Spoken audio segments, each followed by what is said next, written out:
Thank you for giving me the privilege to speak to you folks tonight. I want you all to know that this is all about the glory to God. Everything I've got to say, or anything I've got to say, is definitely to lift you folks up, or somebody out there in the crowd that might hear something that could help to change your life and bring all the glory to Jesus.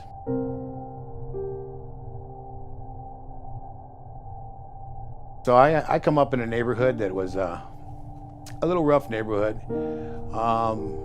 ghetto-ish, with a whole lot of love in my household though.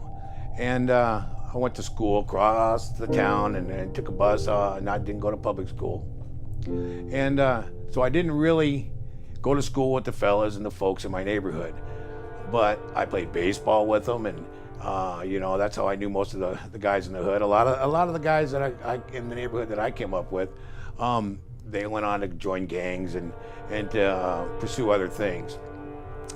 I started work at 15 years old, and got a good job, and my father and mother, they showed me good work ethics, and it was just really good upbringing all the way through. A loving grandmother who always prayed for me, all the family things, played sports, my dad was a coach, all the good things that you hear about, like Father Knows Best.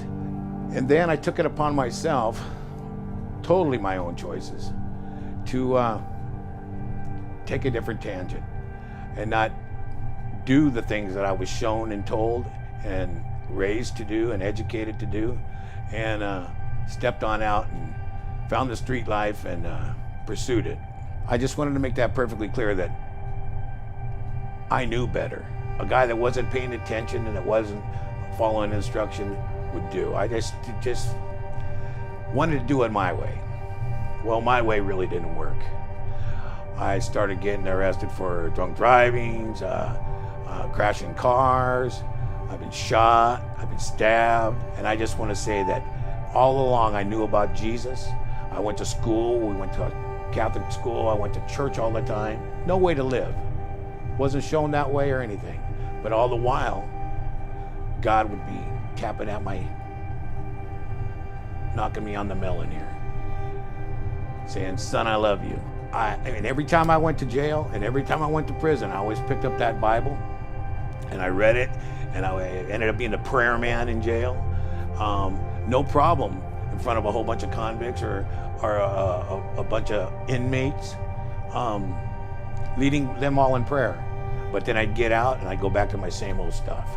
Not too long ago, 6 years ago, I blew myself up doing something I wasn't supposed to be doing. And I had this lady in my life that I know that God put her in my life. Well, she went to visit me in jail. They all gave up on me. Nobody else did that. Your homeboys, they don't come and see you. Well, when I met this lady here that God put in my life, she just didn't do any of the above. She didn't do any of the things that I did, but she loved me, and she saw something in me that I didn't see in myself, but that God saw in me.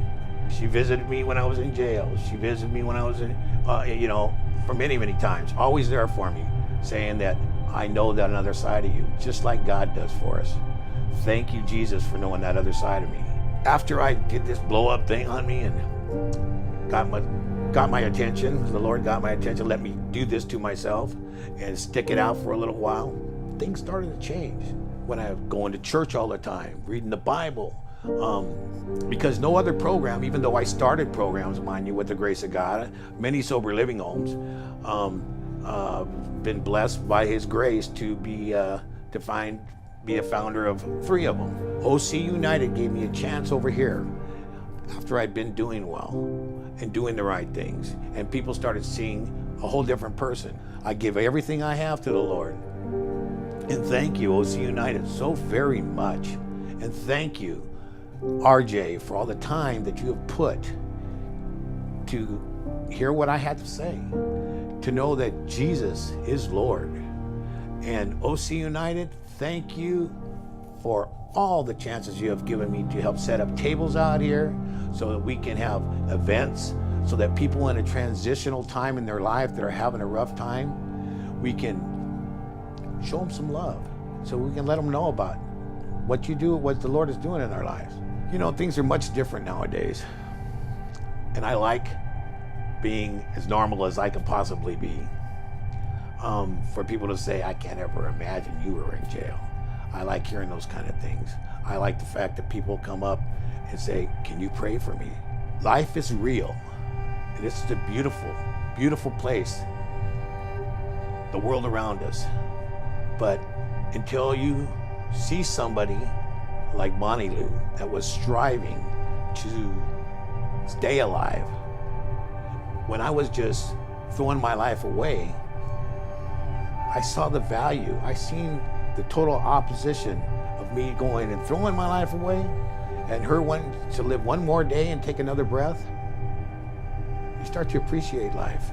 If you're out there and you think that you're not good enough, that you've been busted, you've been this or that, that you just, there's no hope in you, let me tell you, if Jesus can change my life and turn things around, when you surround yourself with people that are truly, truly all about Jesus, and you can see Jesus in them, and they want to read the Bible with you, and they want to fellowship with you, that's what you have to do to change your life.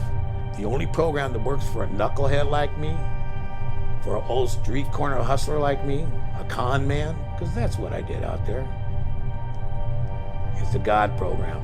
I'm part of the God gang nowadays, and I love it. And if you are at your wit's end and you don't know which way to go, come to the foot of the altar.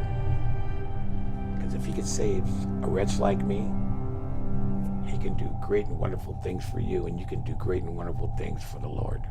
And my name is Bill Goodman. What's your story?